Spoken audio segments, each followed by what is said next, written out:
Halo semuanya, selamat datang di Cirebon. Kalian udah tahu belum sih kalau di sini ada makanan yang namanya basreng atau bakso goreng.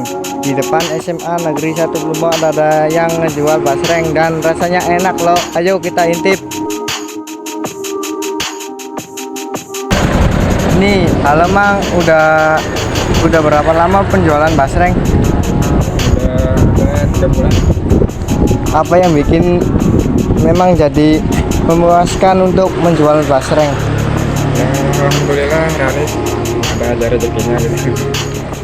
Kira-kira omset sehari dapat berapa, Mang? Sehari gak tentu lah, kalau dikurangnya misalkan 400-an, 400 kalau lagi sepi kadang 300. Cara pembuatan basreng ini bisa nggak sih, Mang? Kira-kira Ya bisa sih, adonannya harus benar-benar harus digiling dulu gitu.